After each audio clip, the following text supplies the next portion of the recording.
La iglesia es como un arco. Un arco transporta agua y Cristo es el agua viva. Un arco nos conecta y como iglesia debemos conectarnos con la gente, velando por los intereses de los demás. Un arco es la fuerza que envía valientes hombres de Dios. Y un arco genera unidad entre dos cosas separadas, Dios y el hombre. Esa es la iglesia, la esposa. Vivamos la iglesia, seamos el arco, sostenidos por el amor de Cristo.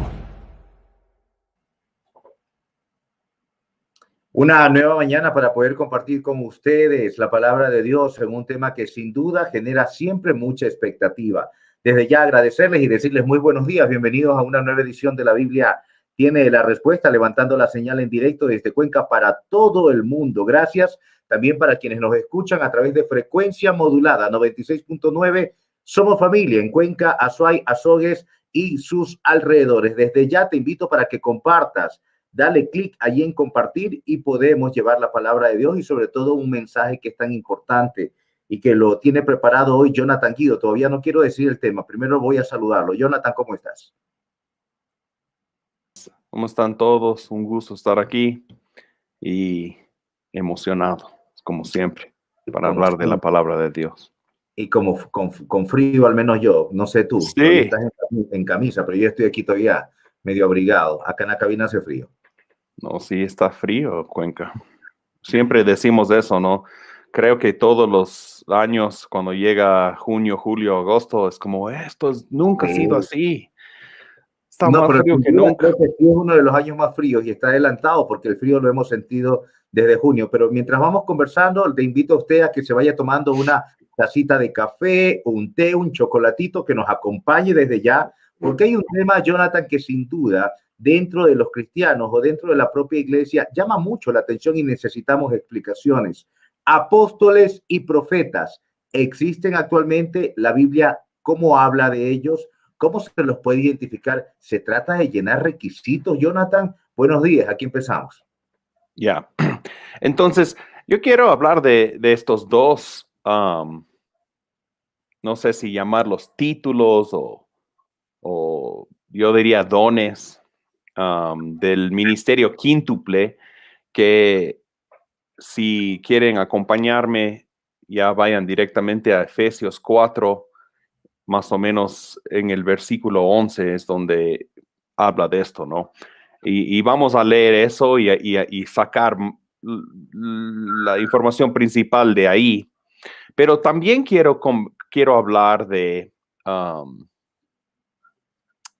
quiero hablar de la definición de estos dos y también un poco de la historia de la iglesia. No sé, tú, ¿cuándo piensas que la primera vez que la iglesia tuvo un problema con la profecía y este tipo de cosas? ¿Cuándo? Oh, caramba, me la pones difícil. Me haces quedar O sea, mal. son 2000 años de historia. ¿Cuántos años crees que la iglesia funcionó sin problemas con todo esto de la profecía? Bueno, yo pienso, Jonathan, que según, y de lo que también he podido leer, pues siempre se puede generar algún tipo de controversia, ¿no? Porque tú sabes que las profecías también hay que juzgarlas. Entonces, en ese sentido también uno tiene que ver de quién viene, cómo viene y cómo ha sido la revelación. Y si quien te la dice también es un hombre de Dios, por comentarte algo. Sí. No duró mucho, por si acaso. Como creo que a eso ibas, ¿no? Sí. Quiero hablar, no hay mucha información sobre este hombre, pero definitivamente sabemos que existió y sabemos que causó muchos problemas. Él se llama Montanus y él tenía dos profetisas principales con él, Priscila y Maximila. Algo que no tiene nada que ver, pero me pareció interesante, es que esta Priscila, el nombre Priscila significa viejita. Que no sé, es un poco raro que alguien le ponga un nombre a una niña, a una bebé viejita, pero Eso es lo que significa. No tiene nada que ver. Pero Montanus y su grupo vienen de Frigia, que es cerca de Galacia, en el centro de Turquía. Y en el año 172, 173, más o menos por ahí, empieza un movimiento ahí que es conocido como montanismo. Un poco confuso porque piensas que están ahí, eh, parece algo de alpinismo, de donde están trepándose montañas, pero es por el nombre de este profeta, de este señor. Y el problema principal, creo yo, identificaron como herejía y les votaron de la iglesia casi de una. Pero no era no era como los 10 iglesias principales rechazaron completamente estas enseñanzas y chauín.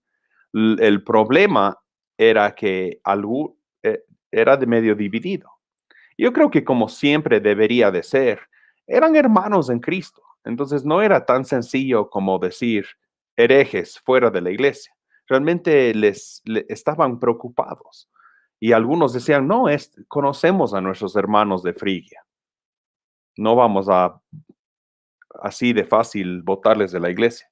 Pero terminaron siendo, y sobrevivió algo. El problema de que no sabemos mucho de lo que enseñaban es que básicamente, estás hablando del segundo siglo, fue destruido todas sus enseñanzas. Creo que la última iglesia montanista que sobrevivió hasta el siglo VIII, pero era uno y muy escondido y no hay casi nada de cosas escritas por ellos. Pero en fin, voy a definir un poco a ver qué piensas. Este movimiento fue caracterizado por una predicción sobre el fin del mundo, manifestaciones del Espíritu Santo, supuestamente entraban como en un trance y hablaban otras lenguas y profetizaban. Ahora, ¿dónde entra la herejía principalmente? Y la otra característica creo que es muy interesante es que él requería una santidad de sus seguidores. Entonces, habían muchas reglas, era un movimiento de santidad. Que hemos visto esto recientemente. El movimiento pentecostal es muy parecido a esto, ¿sí?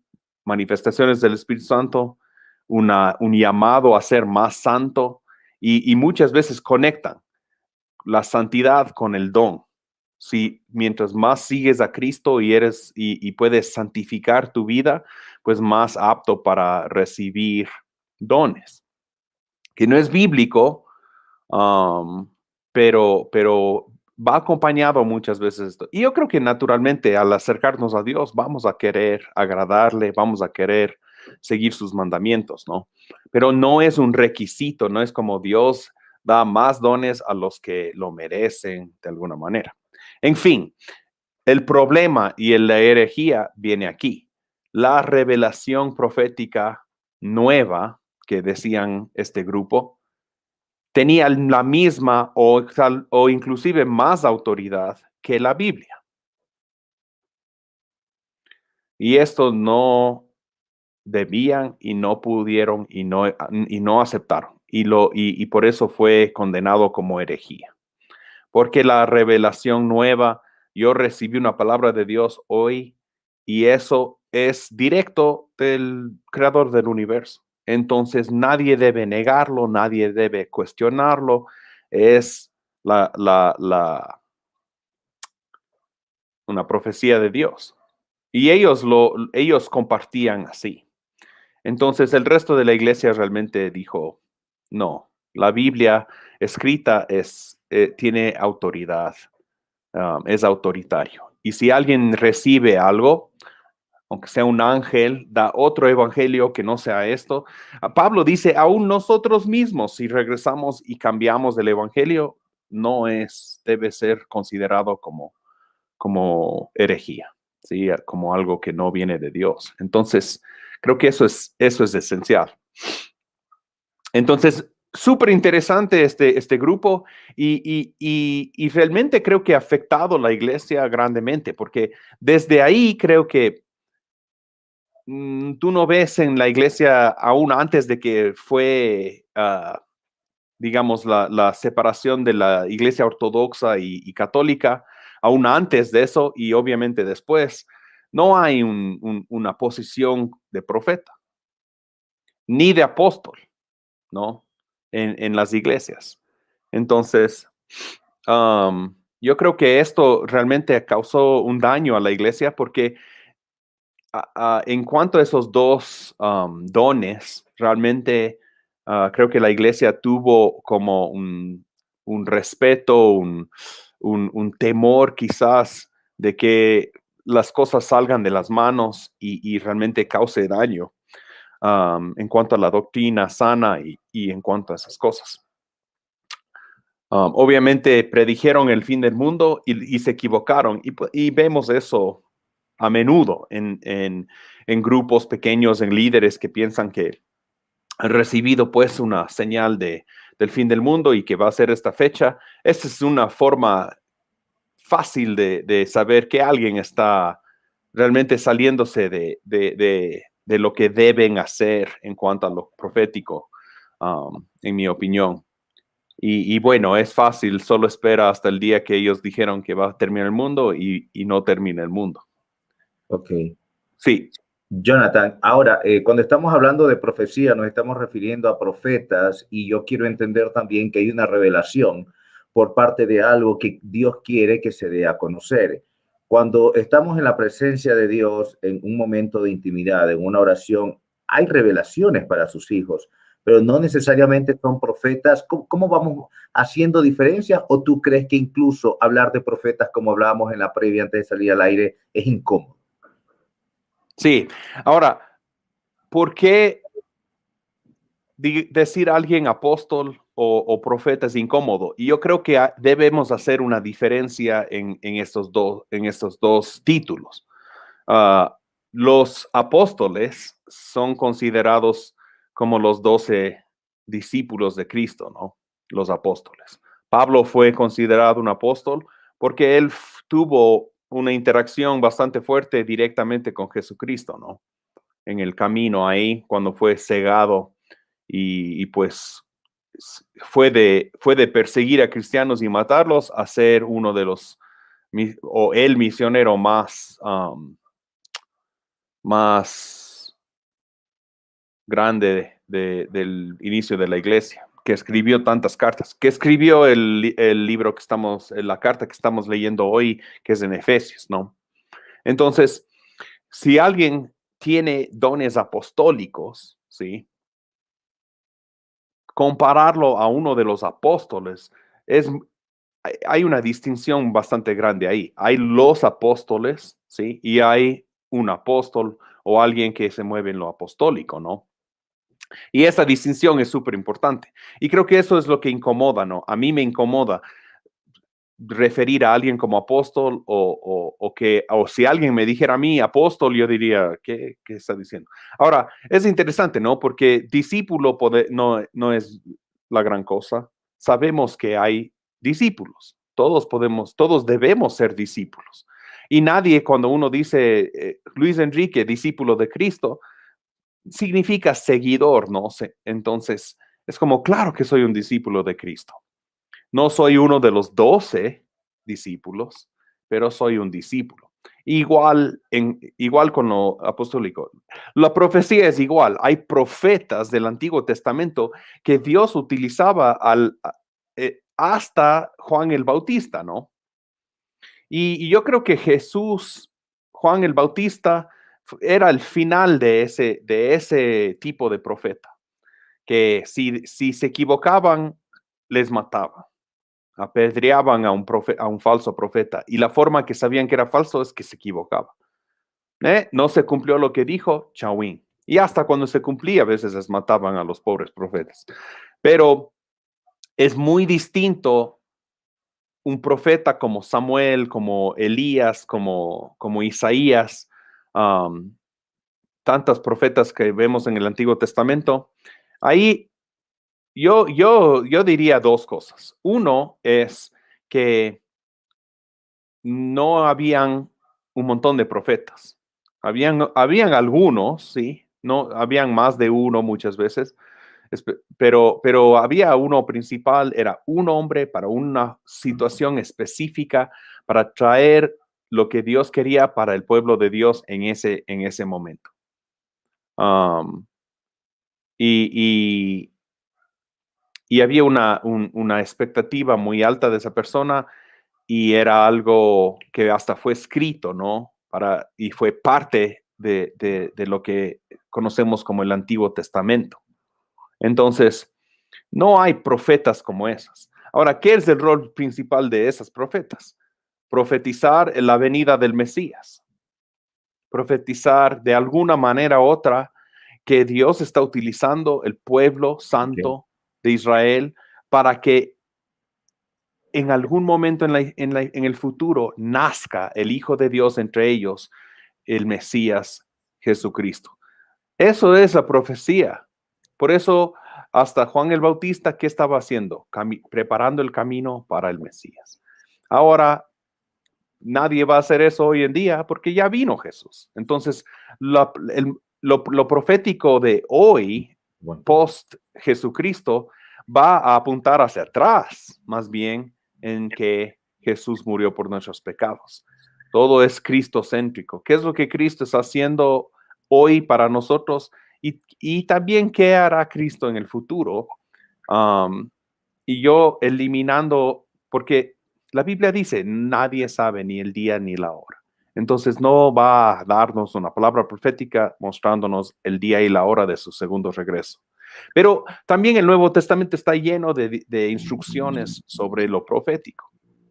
Entonces, hay dos distinciones ahí. El uno es, un apóstol no es lo mismo que un apóstol como Pedro, como Pablo del Nuevo Testamento. Y un profeta no es un profeta como Isaías, como Jeremías. Creo que esa comparación es lo que incomoda cuando decimos, damos ese título a alguien. Jonathan, en algún momento en espacios de oración, también se te identificó, por ejemplo, a ti como un hombre un instrumento de Dios para dar profecía. Incluso recuerdo que tienes una de los testimonios que siempre me quedan grabados de cuando diste profecía a una persona que estaba en la cárcel. ¿Sí? Ahora, pero más allá, para no decir Luis Enrique se está refiriendo a Jonathan y Jonathan a Luis Enrique, a lo que yo quiero es referirme un poco, Jonathan, ¿cómo es esta parte contemporánea de la misión que tiene un profeta y un apóstol ahora? En el profeta me queda muy claro. Ahora, ¿apóstoles existen? ¿Cuál es el rol de ellos dentro de una iglesia? Definitivo. Ahora, es un poco confuso eso porque apóstol significa alguien que lleva un mensaje, ¿no? Es un mensajero, básicamente. Sí. Entonces, yo quisiera proponer en esta mañana que, y creo que ya sería un buen momento de leer Efesios, ¿no? Voy a leer desde el versículo 10 del capítulo 4 de Efesios. Y dice, el que descendió es el mismo que también ascendió por encima de todos los cielos para llenarlo todo. Hablamos de Cristo, ¿no es cierto? Y él, Jesús, él mismo constituyó a unos apóstoles, a otros profetas, a otros evangelistas y a otros pastores y maestros. Un primerito antes de seguir, yo propongo que esto no es una lista de jerarquía, no es primero apóstoles porque ellos son los más importantes, después profetas y al final maestros. No, son 5 diferentes ministerios que todos funcionan juntos. El apóstol no es el que manda y el profeta no manda al pastor, en mi opinión. No creo que es lo que está diciendo. Y inclusive aquí no dice primero, dice a unos apóstoles y a otros profetas. Ahora, esto es súper importante. ¿De dónde saco esto? De la Biblia. Aquí mismo hay que seguir. Hay profetas y apóstoles. Jesús mismo constituyó. Chévere. ¿A qué fin? Seguimos en el 12. A fin de capacitar a los santos para la obra del ministerio, para la edificación del cuerpo de Cristo, hasta que todos alcancemos la unidad de la fe y del conocimiento de su Hijo, del Hijo de Dios, hasta ser un hombre de plena madurez, hasta la medida de la estatura de la plenitud de Cristo. Otra vez, cristocéntrico. ¿Cuál es la meta? ¿A qué fin? Capacitar para el servicio, para el ministerio, para la obra, ¿sí? Y un apóstol, ¿cómo va a capacitar a la gente? En lo apostólico y el profeta en lo profético. Eso no limita, pero principalmente debe estar ahí, creería yo, la capacitación. Dice esto para que ya no seamos niños sacudidos a la deriva y llevados a donde quiera por todo viento de doctrina, por estratagema de hombres que para engañar emplean con astucia las artimañas del error, sino que siguiendo la verdad con amor, crezcamos en todo hacia aquel que es la cabeza, Cristo.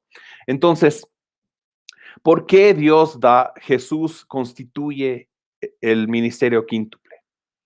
Ya hablamos, ¿no? Parece que pastor, maestro, evangelista, no hay mucho problema con referir a gente con esos dones.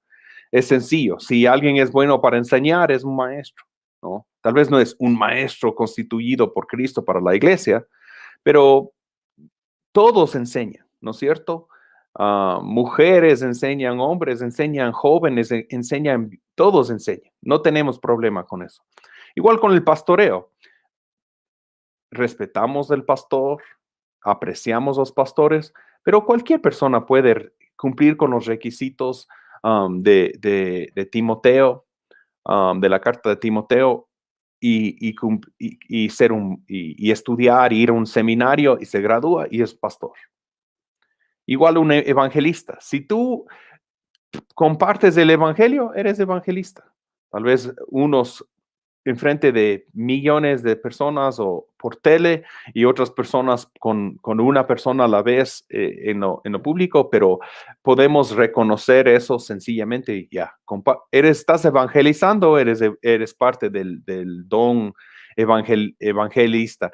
Y si enseñas a otros a hacer estas cosas, pues tal vez eres parte de podrías decir, él es un evangelista, tiene una escuela donde se gradúen gente y él capacita a la iglesia para evangelizar. Pero profetas y apóstoles es un poco más incómodo y yo aplicaría lo mismo. Todos profetizan. El Espíritu Santo puede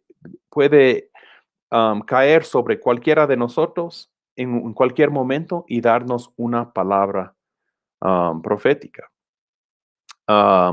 Igual el apóstol. El apóstol es alguien enviado para algo específico, para que Dios le revele algo a él para ese momento, una estrategia, una perspectiva de Dios. Y todos estos 5 son para capacitar a la iglesia, para no ser engañado por cualquier doctrina que viene de hombres que quieren engañar, ¿sí? Entonces, yo creo que es importante tener los 5 y no desechar uno porque es incómodo o porque ha habido problemas en el pasado. Jonathan, ¿quién reconoce? ¿Quién dice Juanito es apóstol y el Pandita es profeta y el Luis Enrique es Sí. Evangelista? ¿Por qué? Porque te pregunto por qué. Porque tal vez dentro de nuestra propia comunidad cristiana dicen, bueno, y yo también profetizo, y yo, y tú, y quién decide, y qué tan importante en realidad es eso, más que el servicio a todo nivel. Todo llamado empieza en el individuo. Entonces, Tal vez Dios te dio un sueño, tal vez alguien vino un día y dijo, tú vas a ser un apóstol, tú vas a ser un evangelista, tú tienes un llamado pastoral. Entonces, primero es la persona, ¿no? Siente de Dios, puede ser una visión, un sueño o solo un sentir, solo una pasión para eso. Yo quiero ser un profeta, un maestro, Entonces, ahí empieza. Eso no es el final para nada, es el inicio. Después, otras personas reconocen eso. Empieza, oye, tú realmente tienes una habilidad para enseñar, tú tienes una habilidad para pastorear. Apóstoles típicamente son personas que vienen de una cultura, de un país a otro, o de una ciudad a otra ciudad, pero no creo que es automáticamente necesario eso. Y es más complicado, ¿no? ¿Cómo reconoces el movimiento apostólico? Yo diría lo principal de un apóstol es que levanta a otras personas, ¿sí? Porque hay como un apóstol va a tener una perspectiva más clara de dónde y cómo debe estar moviéndose el evangelista en la iglesia, de cómo el pastor debe estar moviéndose en la iglesia, de cómo los maestros deben estar enseñando. Y, y y yo creo que por eso también el apóstol tiende a ser jerárquicamente más alto, que no es bíblico, y nosotros en nuestra iglesia no creemos en que es una jerarquía de que uno manda a otro. Pero si el apóstol tiene dones de organización, pues obviamente va a ser el que está organizando, ¿sí? Y el profeta también tiene eso, ¿no? Porque tiene una perspectiva profética y eso va a dar visión a la iglesia. Entonces, no es que el profeta viene y dice, debemos ir en esta dirección, pero él da un mensaje de Dios que es discernido, juzgado por el resto, y el resto dice, chuta, ya sabemos hacia dónde debemos ir. Entonces tiende a parecer más de liderazgo, pero no debemos pensarlo así. El evangelismo es sumamente importante, el pastoreo imagínate dónde estaría la iglesia sin pastoreo. Entonces, ya me fui por todos los lados, pero creo que estoy respondiendo a la pregunta. No, Entonces, sí. yo creo que no soy un experto para nada en estas cosas, pero yo diría que definimos el apóstol porque él levanta a otros líderes. No necesariamente otros apóstoles, otros siervos. El apóstol ve a alguien y dice, ¿quieres servir? Sí. Y él tiene la habilidad de trabajar con esa persona para que vayan de un cristiano joven a una persona que ya sabe cuál es su llamado y está posicionado. Entonces, para terminar esto del llamado, ¿no? Empieza con nosotros, otros los reconocen, obviamente te mueves en eso. No vas a decir soy profeta y nunca has profetizado. Sería ridículo. No vas a decir que soy pastor y no tener ninguna empatía ni habilidad de pastorear, de cuidar de otras personas, de dar consejería. Imagínate un pastor que no puede dar consejería. No tiene sentido. Entonces, el paso final para mí es que una congregación reconozca eso. Formalmente, ¿no? Sería el último paso. Que el liderazgo de una iglesia diga, ¿sabes qué? Tenemos entre nosotros esta persona y lo reconocemos como un apóstol, lo reconocemos como evangelista. Y yo esperaría que eso confirma lo que ya existe y le permite a esa persona a moverse más en ese don y a capacitar a la iglesia para la obra del ministerio. ¿Para qué? Para que lleguemos a la estatura de Cristo, que es nuestra cabeza. Todo esto debe llevarnos hacia Cristo, ¿no? Ese es el rol principal. Y creo que así debe ser juzgado. Y tenía algunos versículos sobre eso para terminar, creo. En Primera de Corintios 14, 29 dice, los profetas hablen 2 o 3 y los demás disciernen. Si algo es revelado a alguno que está sentado, que calle el primero, porque todos pueden profetizar uno por uno para que todos aprendan y todos sean exhortados. Y ese de discernir, el resto debe discernir. Significa que se puede equivocar. Y lo que deben discernir es la palabra profética, no al profeta. Y más adelante en ese mismo capítulo, en el versículo 3, nos muestra una forma, no la única, pero una forma principal de juzgar, de discernir eso, que es que el que profetiza habla a los hombres para edificación, exhortación y consolación. Y todo esto debe ser, el fruto de la profecía debe ser acercado a Cristo, a las personas, acercado a Dios, tienen una relación más profunda. Quizás no eran cristianos y recibieron una palabra profética y eso les llevó a los pies de Cristo. Entonces, eso para mí es el fruto más. Si no está dando ese fruto, si está causando confusión, si está causando temor y duda, entonces creo que debe ser discernido como algo que no viene de Dios, porque Dios no va a causar confusión, frustración, iras, temor en la vida de las personas, va a producir paz y amor y gozo. Y es verdad lo que tú acabas de decir como conclusión, Jonathan, qué importante es que en ese ministerio múltiple, en donde Dios nos tome a nosotros con propósitos y como instrumentos, qué importante es el servicio y la unidad de la iglesia, porque justamente es la gran comisión, llevar su palabra, es uno de los ejes centrales. Qué importante que nosotros podamos hablar de estos temas, no para poner categorías, sino para hablar del servicio. Qué importante que hablemos de este tema, no para generar división, sino porque en esa unidad es cuando hay la manifestación justamente de Dios en sus propósitos, como ya lo había mencionado, en su misión, y sobre todo en la iglesia, en los ministerios, Jonathan, qué importante, ¿verdad? Qué importante saber que todos nosotros podemos ser parte de eso. Exacto. Yo creo que ese es el problema, ¿no? Porque todos apostolamos, es un poco difícil, pero somos enviados. El apóstol es alguien enviado para un propósito de Dios. Entonces, todos tenemos un llamado donde Dios nos envía. Somos enviados a nuestras familias, enviados a nuestro barrio, a nuestro trabajo. Obviamente, no todos somos apóstoles.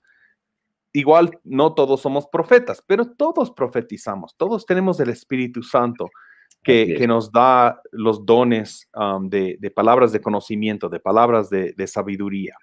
De lenguas, ¿no? Entonces, yo creo que ese es algo que viene más del Antiguo Testamento y es algo que creo que no es muy bíblico, ¿no? En cuanto al Nuevo Testamento, de que solo unas personas especiales tienen ese don y nadie más. Porque todos debemos evangelizar, no de la misma capacidad, no en el mismo lugar, pero sí servir juntos como una familia, ¿no? Y ese mismo capítulo habla de eso. Somos diversos, pero en unidad. Somos un solo cuerpo, pero tenemos diversidad de dones. Una cosa para mí de lo profético, ¿no? Yo creo que cualquier prédica que nosotros podemos escuchar, la mayoría de predicadores va a decir, sentí esto para la congregación en la que estoy compartiendo, para el pueblo de Dios, para el cuerpo de Cristo. Y eso es un mensaje de Dios para los hombres. Entonces tiene un elemento profético, porque cualquier mensaje de Dios para los hombres es profético. Ahora, debe estar basado en la Biblia, tiene que estar. Si no está alineado con la palabra de Dios, entonces debe ser fuertemente cuestionado o ya rechazado de golpe. Porque si no es bíblico, mira, la autoridad, lo autoritativo que fue establecido principalmente en el movimiento protestante de Martín Lutero en 1550 y algo, es que solo la Biblia es autoritaria. Ninguna palabra, ninguna perspectiva, filosofía, profecía de hombres puede ser puesto encima de lo que es la palabra de Dios, escrita, la Biblia. Entonces, si alguien profetiza algo como el fin del mundo, por ejemplo, y en la Biblia dice que nadie sabe ni la hora ni el día, entonces está equivocado esta persona, ¿no? Gracias, Jonathan, porque justamente Marisol Japón comentaba y decía, ¿qué es para ustedes profetizar? Acabamos de hablar justamente Chévere, de eso. Marisol. Es utilizar justamente a una persona como instrumento para llevar un mensaje de Dios. Exacto. Pero no ser protagonista la persona, ¿no? Creo que por eso también hay que tener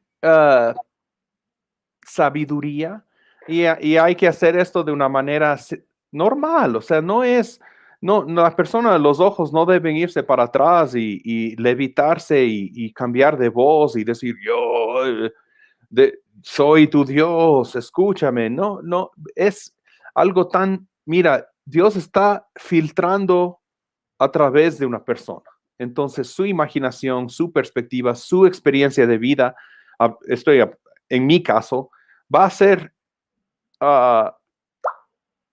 por bien o mal, va a ser filtrado a través de mi cerebro y mi boca y mi lenguaje, lo que yo reciba de Dios. Y eso debe ser juzgado siempre. Es de Dios. Le atinó, acertó la cosa.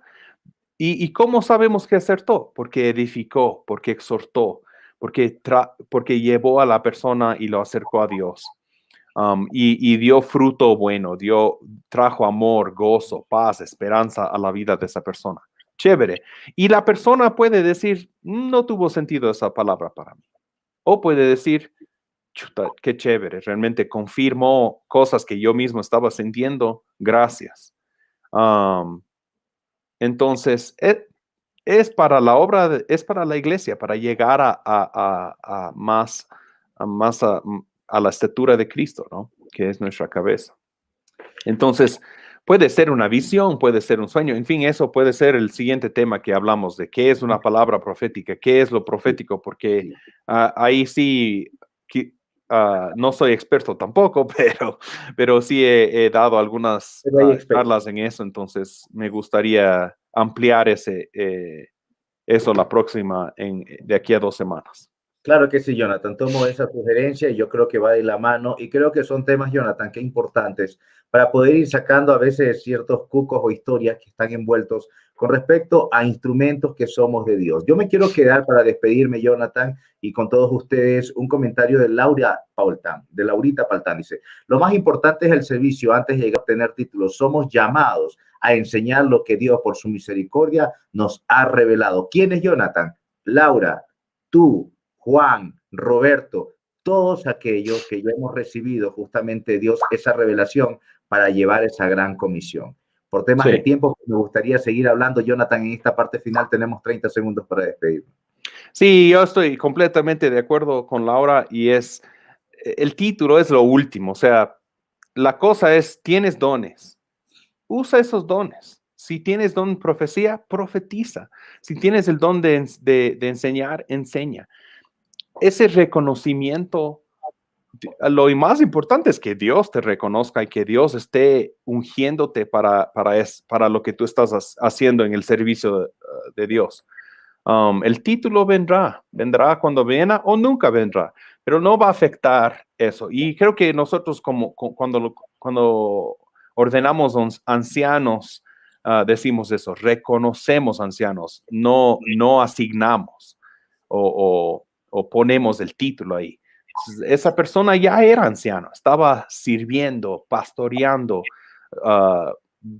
cuidando de la doctrina de la iglesia antes de que le pongan el título. Entonces, sirve y no te preocupes de que te den un título. Estoy de acuerdo con Laura. Perfecto, Jonathan. Y me escriben y me dicen buenísimo que sí hable. Estoy justamente respondiendo a los mensajes que nos llegan a través del WhatsApp y que nos dicen que es buenísimo que la próxima vez hablemos sobre la palabra profética. Vamos entonces a despedirnos. Agradecido siempre contigo, Jonathan, por estos temas y a ustedes también por la sintonía. Recuerda darle clic ahí en compartir y tu comunidad de Facebook también puede conocer un poco más del tema del día de hoy, apóstoles y profetas. Palabra de Dios hoy en la boca de John Guido, otra vez con tu papá, de Jonathan Guido, a propósito de apóstoles y profetas. Quiero invitarles también y recordarles que tenemos nuestras 3 reuniones para este domingo. Está la familia, nuestra familia de Arco esperándote. Avenida 10 de agosto y Loja, en las reuniones de 8, 10 y 12 del día. Y por supuesto, la reunión de Totoracoche igual se me queda, pero en realidad estamos hablando de estancia El Rosario a las 10 de la mañana. También ahí está toda la familia de Arco para poder recibirte con los brazos abiertos. Gracias, Jonathan, por estar con nosotros. Un gusto. Gracias a todos ustedes. Excelente fin de semana. Bueno.